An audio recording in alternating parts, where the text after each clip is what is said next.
After the divorce, my wife did not just break my heart. She threw me out like I was nothing. No home, no savings, not even $1 to buy dinner. I was sitting in my truck, soaked in rain and humiliation, when I remembered the old bank card my father left me before he died. I walked into the bank hoping for maybe $25, enough to survive one more night. But the moment the banker swiped the card, his face drained of color. He shot up from his chair and whispered, "Sir, quickly look at this." And when he turned the screen toward me, everything I thought I knew about my father, my marriage, and my own life collapsed in a single breath. My name is Ethan Miller. And what happened next changed everything I believed about betrayal, family, and the kind of freedom a man has to earn the hard way. But before I share my story, I would love to know you are here with me and listening. Comment high below or tell me where you are from. I love hearing how far my story reaches. Sometimes knowing someone is there makes all the difference. Thank you. And now let me tell you everything. If you feel moments like this should not be faced alone, hit subscribe. It helps more than you think. Now my story begins.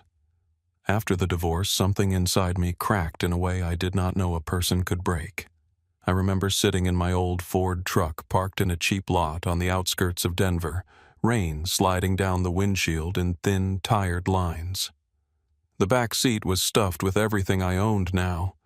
One cardboard box, a backpack, and a life I apparently never understood. The divorce papers sat on my lap, still warm from the printer at the courthouse, still smelling like ink and endings. My bank app blinked angrily with warnings. Payment overdue, balance below minimum, credit card locked. 32 years old, and I had less than $25 to my name.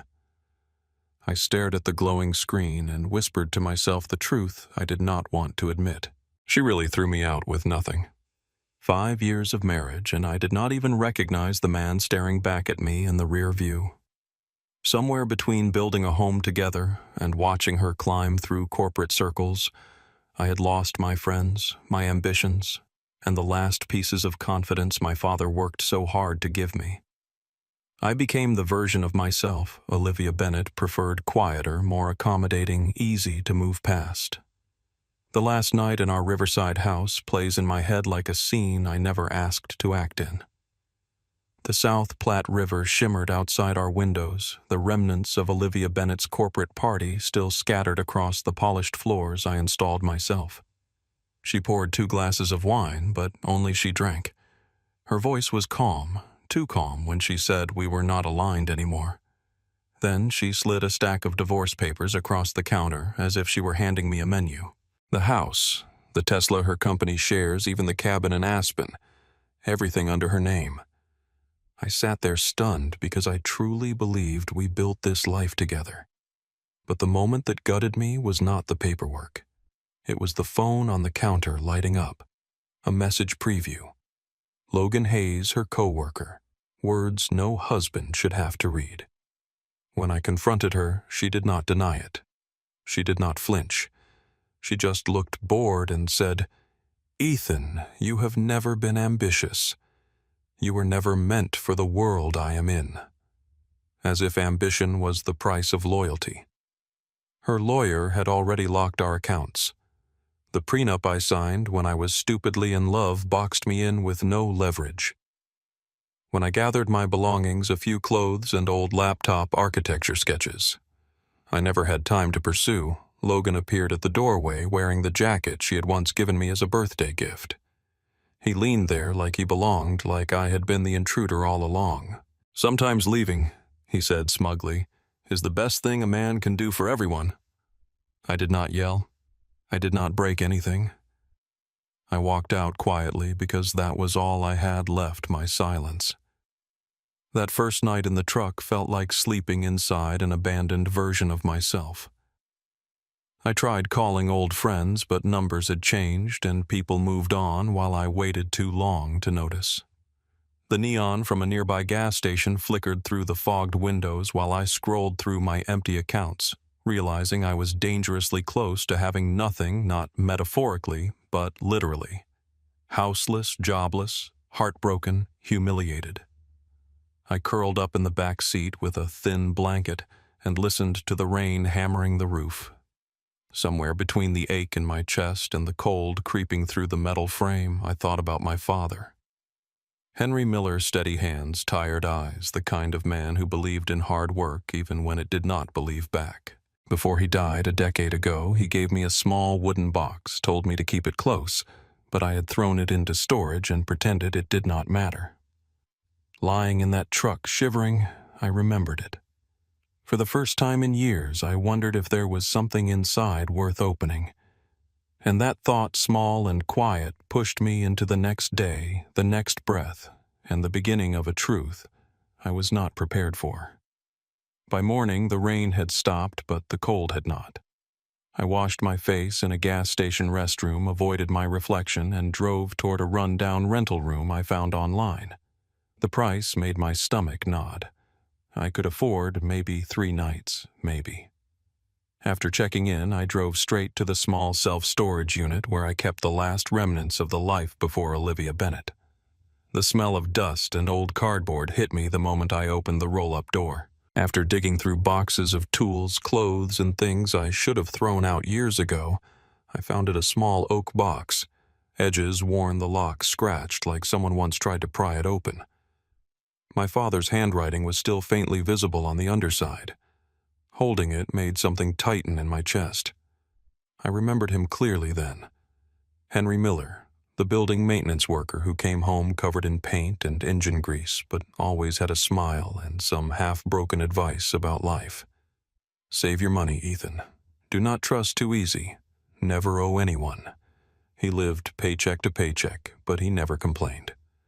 My younger brother, Jacob Miller, hated that about him. Hated the small apartment, the old cars, the thrift store clothes.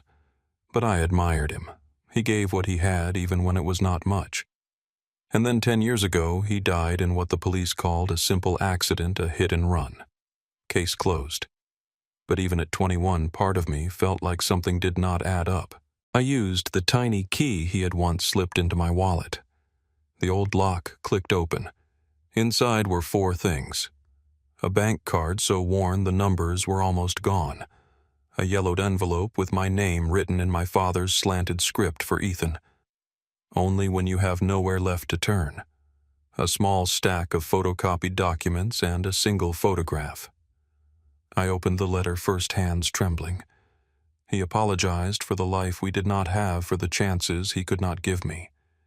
He said there was something meant only for you. Something he protected even when it cost him more than I knew. He warned me not to trust promises wrapped in wealth or success, that people who appear powerful often hide the most dangerous debts. And then a chilling line. If anything happens to me, do not trust the people I once worked with. They will not want the money going to the wrong hands. My breath caught. Behind the letter was a photocopy of a contract, Henry Miller versus Crestfall Development Group, a land sale, a profit-sharing agreement, and the name of a massive commercial complex in Denver, the same one everyone talked about like a landmark. I could not understand how my father, who struggled to pay rent, had ever been involved in something that big. The next page made my skin crawl. A note written in panicked handwriting. If I am gone, it will not be an accident. They have been watching me, and taped beneath it a grainy photograph of my father outside a building with a shadowy figure in the distance holding a camera pointed straight at him. For the first time in my life, I wondered if my father had died because of something he refused to give them. Something he saved for me. I sat in the storage unit for a long time, surrounded by silence and the ghosts of things I never understood. The old bank card felt heavy in my palm. I hated the idea of using it. I hated needing it, but my pride could not feed me. And that letter made me believe there was something more. That afternoon, I drove to Rocky Mountain Bank, the branch printed on the card. The sun was out, but I felt like the world had dropped into a cold shadow. I parked in front of the marble-columned entrance, gripping the card until my knuckles hurt. I looked up at the building, polished glass, brass doors, the kind of place where people like Olivia Bennett went to sign million-dollar deals. I was just a man in worn shoes holding a card that belonged in a museum. Worst case, it is expired, I whispered to myself. Worst case, it is $0. I have already hit bottom. Nothing left to lose. But the truth waiting inside that bank would prove me wrong. I had plenty left to lose because once that card was swiped, my life was not falling apart anymore. It was being pulled into a war I never knew existed.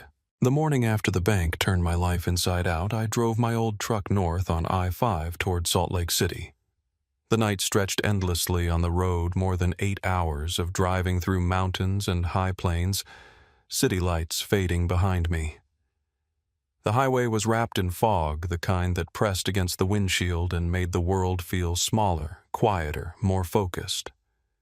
I did not feel like the man who had slept in his truck 2 nights earlier. I did not even feel like the man who had been thrown out of his own home.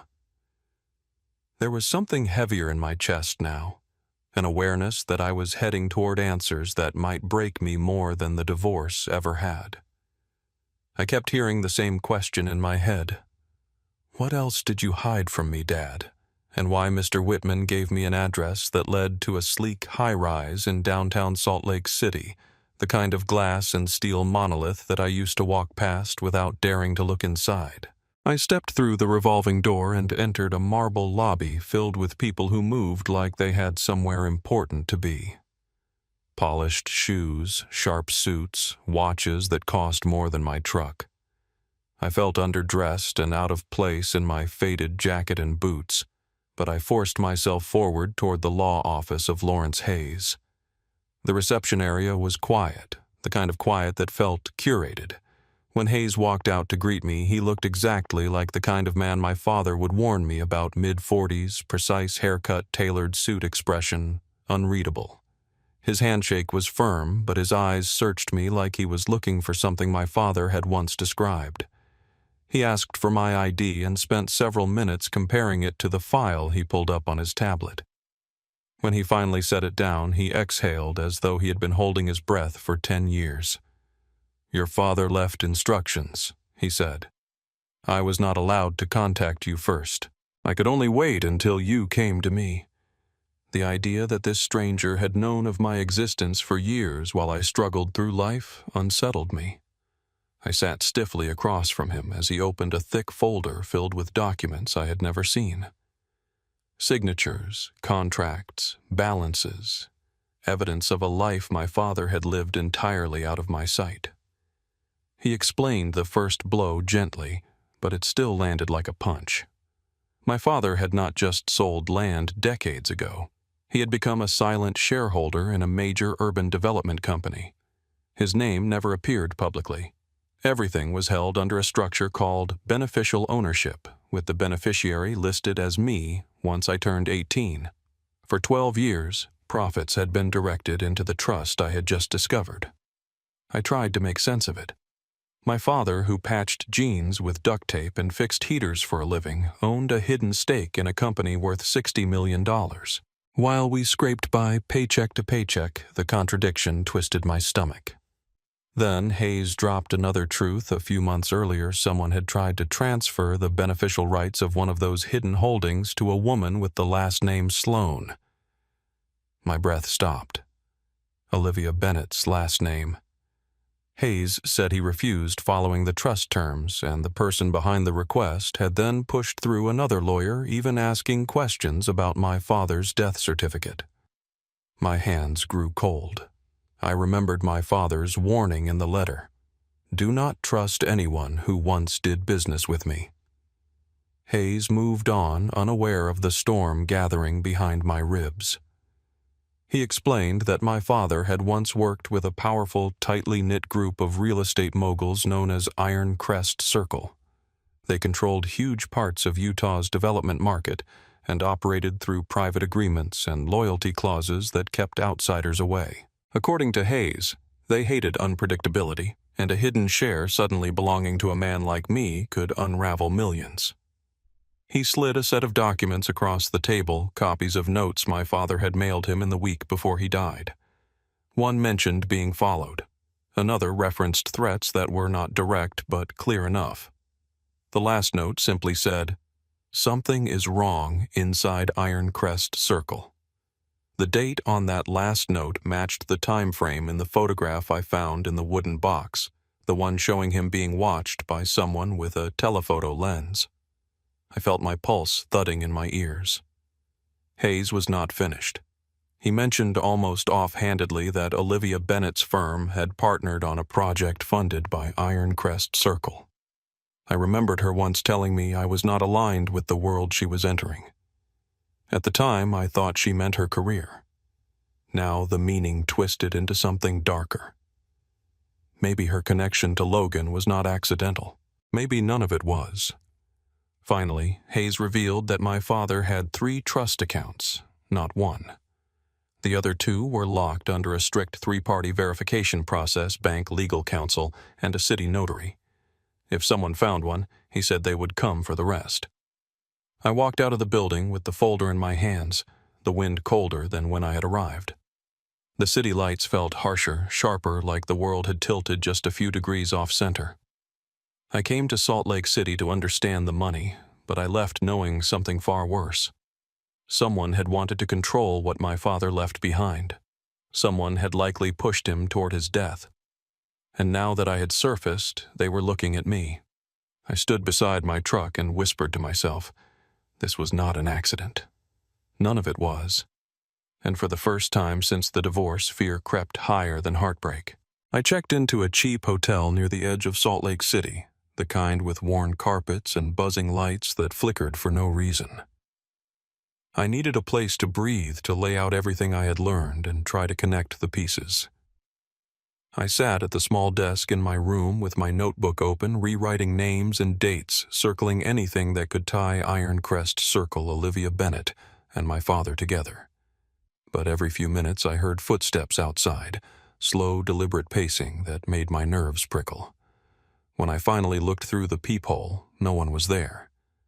That night when I stepped out for dinner, I noticed a Lincoln Continental parked 3 houses down from the hotel entrance. The Lincoln only appeared when I stopped at rest areas or hotels following my steps while keeping a safe distance. The Lincoln only appeared when I stopped at rest areas or hotels following my steps while keeping a safe distance. Its windows were tinted black, but even from a distance I could see the faint glow of a handheld radio inside. When I turned for a longer look, the car rolled forward and disappeared around the corner. A chill swept through me. Someone had been watching. Back in my room, I tried to focus, but my phone buzzed with a new email from an address I did not recognize. The message was short. "Do not open what your father left unless you are ready. They are watching you." No name, no signature, just a strange encrypted symbol below it. My skin crawled. Whoever sent it knew exactly what I had in my possession and exactly what I was doing with it. Before I could process the email, my phone rang. It was Mr. Whitman. His voice was tight, urgent.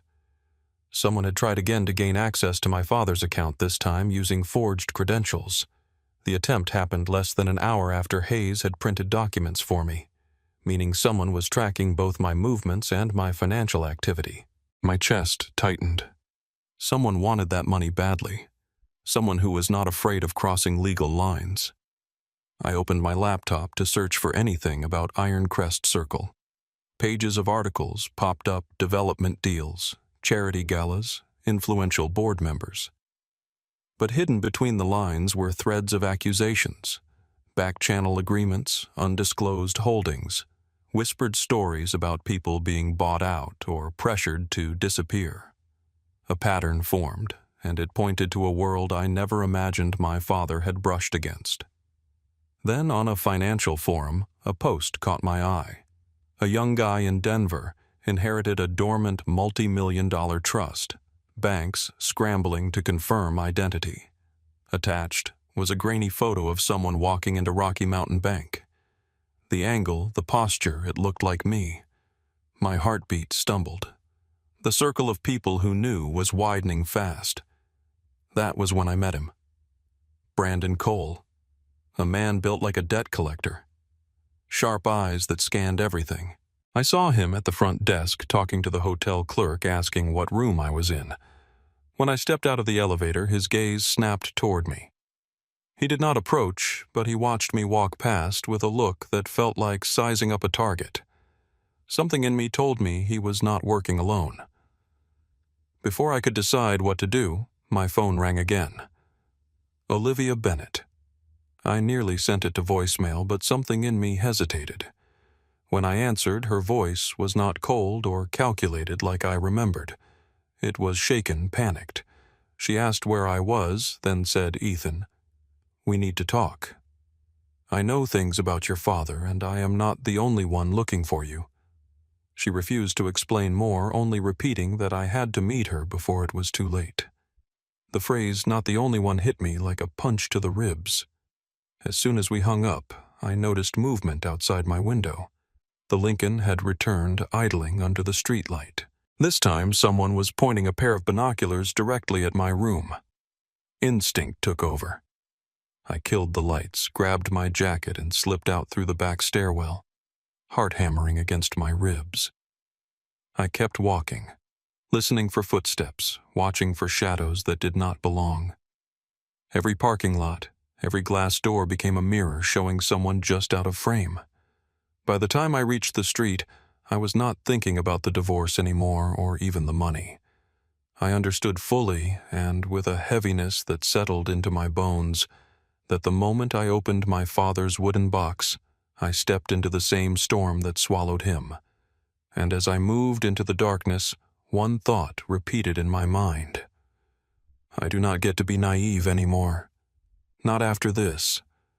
I spent the night moving like a ghost through Salt Lake City, slipping between crowds and reflective windows until I found the only place that felt safe enough to breathe, the downtown public library.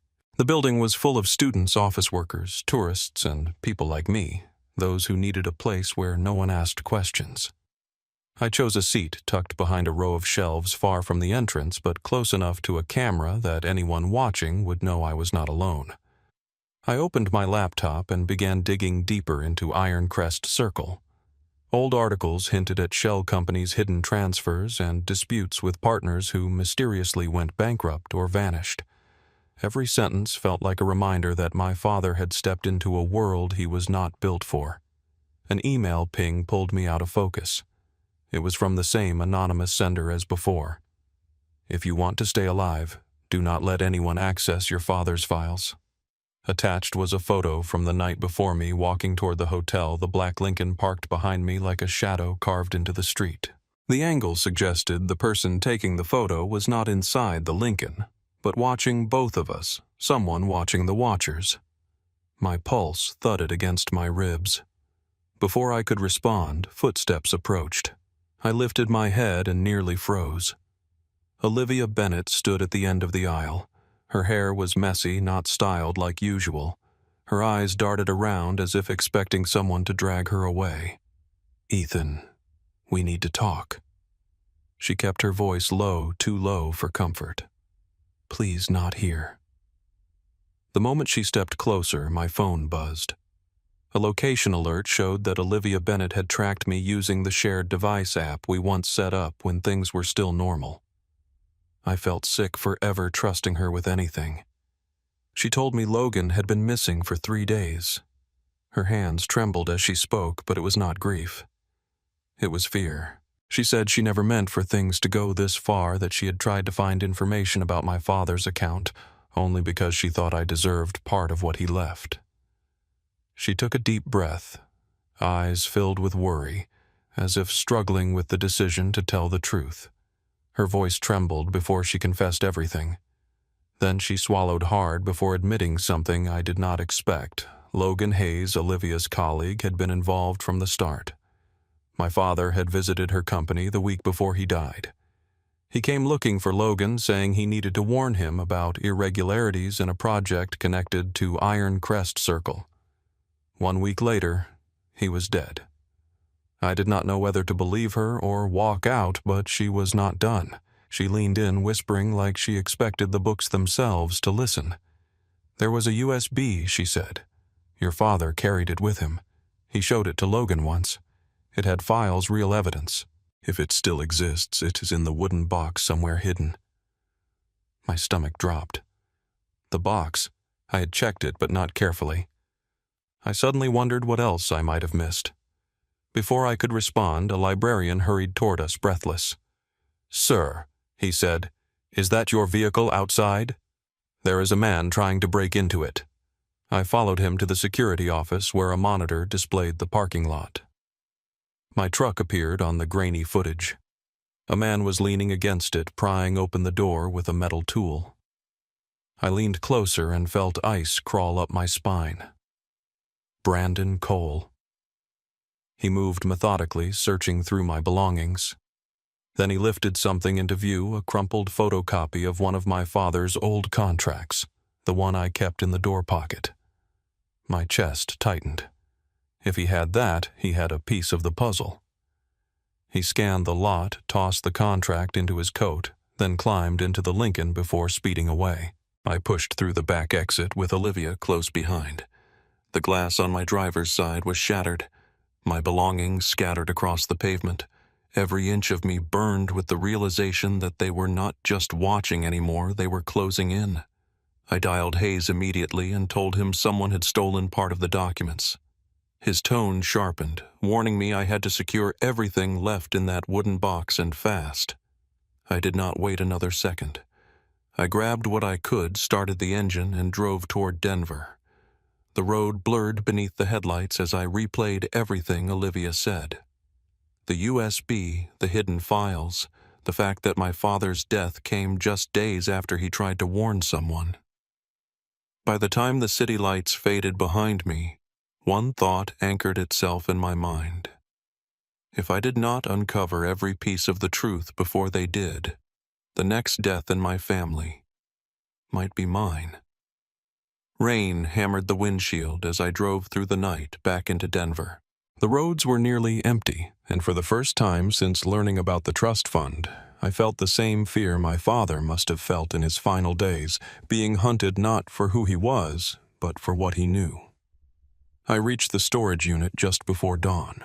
The parking lot was still the air cold enough to sting my lungs. Inside the wooden box sat exactly where I left it. My hands were shaking as I opened it again. This time I checked every corner, every seam, every texture. When I pressed the base, I heard a faint click. I pried up the thin wooden lining to reveal a narrow compartment beneath. Inside it had a tiny silver USB and a small metal key with no markings. My father had hidden them too deep for someone not meant to find them. I drove to a 24-hour cafe with strong Wi-Fi and fewer customers. My laptop hummed as I plugged in the USB. A list of encrypted files filled the screen. The USB was encrypted, but my father had left the password in his letter for me to unlock when the time came. Financial ledgers, offshore accounts, shell corporations, and something labeled ghost shares connected to public infrastructure projects. Then there was one final file at the bottom. If I die. I clicked it. My father appeared on the screen, older than I remembered. Shoulders tense, eyes lined with exhaustion. Behind him was the interior of his old workshop. He said he could not sign the new agreements Iron Crest Circle wanted, that doing so would shift every cent of profit into their pockets and erase the share meant for me. He feared they were planning to fix the problem. He said if I was watching the video, then something had happened to him, something that would not be called what it truly was. And then he said, "The thing that broke me, I trust you because you are the only one who will not use the money to hurt anyone." Before the video ended, the cafe window shattered. A rock sailed across the room, scattering glass across the floor. I ducked instinctively. Customers screamed. The attacker sprinted away, leaving only a single folded note taped to the rock. "Stop, or you will die like he did." I pocketed the USB and fled, the cafe heart pounding, as I called my brother, Jacob Miller. I needed to know if anyone had heard from Logan. Jacob worked at an insurance company and could access records I could not. After a pause, he said, Logan had been found in a hospital outside Tacoma, severely beaten, barely conscious. My stomach knotted. Someone had gotten to him before I did. I drove straight to the hospital. Logan lay there, pale and bruised, his face swollen, ribs wrapped in bandages. When his eyes opened and found mine, fear filled them. He did not waste time. He told me he had been doing small under-the-table jobs for Ironcrest Circle, that he had seen things he was not supposed to see. He confessed he knew about my father's visit years ago and that he tried to keep it secret. Then he whispered the words I had feared from the beginning. Your father did not die by accident. He said they attacked him because they believed he knew about the USB. He tried to warn me. His voice cracked as he added, the real danger is not just them. It is the person closest to you. My breath hitched. Who? But Logan slipped into unconsciousness before he could finish. A nurse stepped in, forcing me to leave his side. Outside the room, my mind raced. Logan's final words replayed like a broken echo. The person closest to me, someone who had access to my life long before the divorce. Someone who tried to transfer my inheritance, someone who attended Ironcrest Circle events. Olivia Bennett. My chest tightened as the truth settled. She was not just desperate. She had been part of this long before I knew the money existed. I stepped into the rain-soaked parking lot, gripping the USB so hard the edges cut into my palm. Everything my father had fought to protect had boiled back to the surface, dragging me down with it. I was not just a man avoiding danger anymore. I was standing in its center. My options shrank to 2: run and let the truth die with me, or stay and face the same darkness my father refused to bow to. I whispered into the wet wind. If my father gave his life to protect this, then I am not running. Not now. Not ever. Returning to Salt Lake City felt different this time. The fear was still there, humming beneath my ribs, but it no longer controlled me. I was not running anymore. I was walking straight into the storm that had swallowed my father. I parked in the garage beneath Hayes' office tower and climbed the stairs with the USB in my pocket, the weight of it like a pulse against my leg. 2 men were standing by the corner of the building, silent, still, and watching me with the patience of hunters.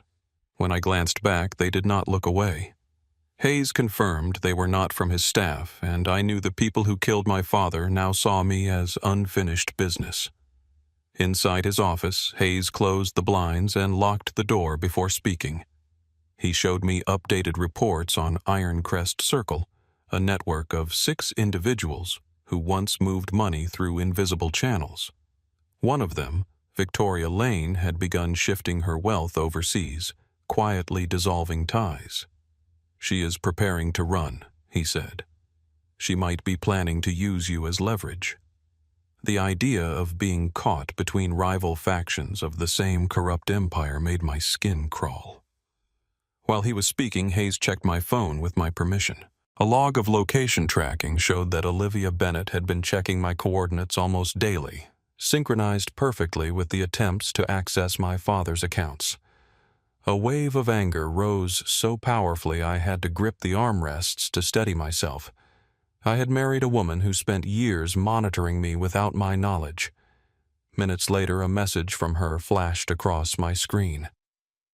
We need to talk. If you have opened the USB, you are already in more danger than you think. Hayes told me to ignore her. I did not listen.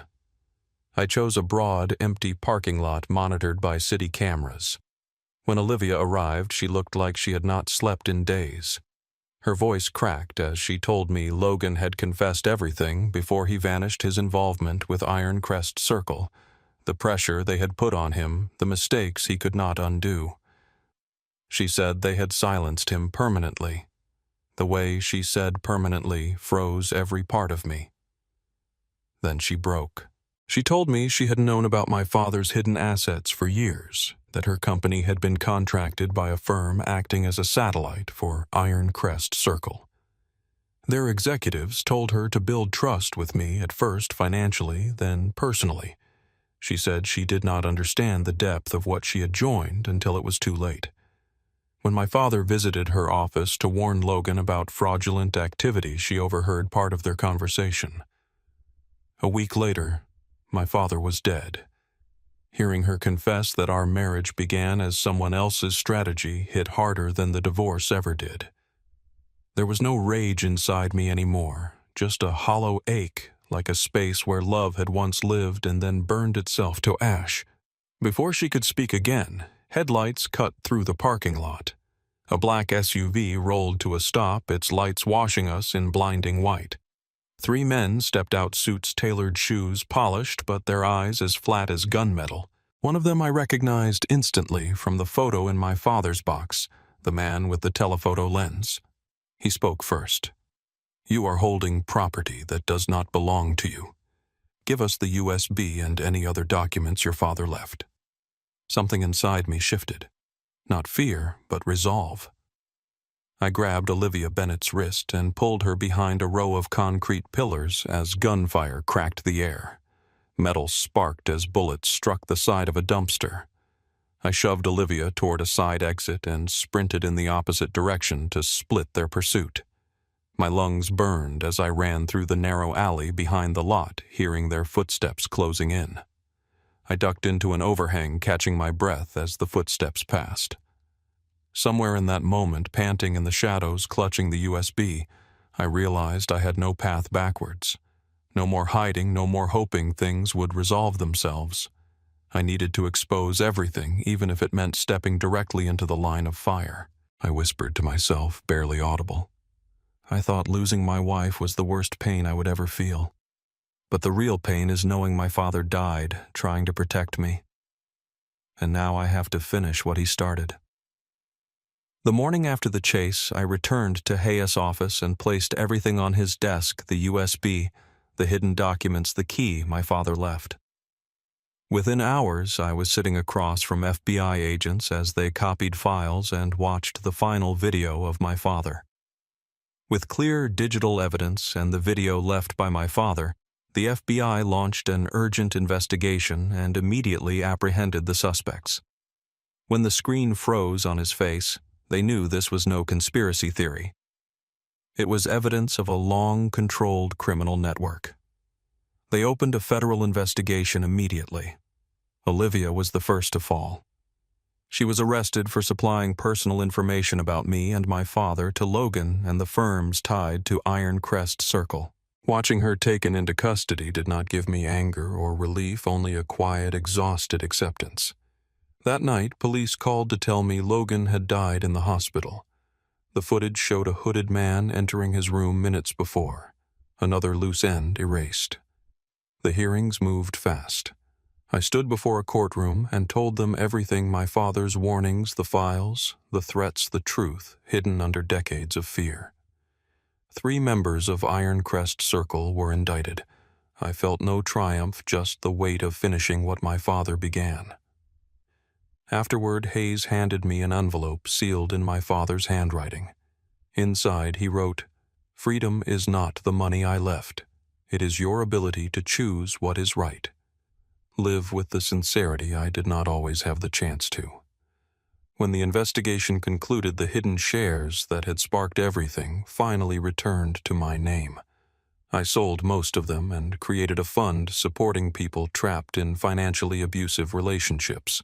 People like my father, people like me. I kept only what I needed. Today, I live in a small apartment overlooking the bay, quiet and uncomplicated. Jacob Miller helps run the foundation.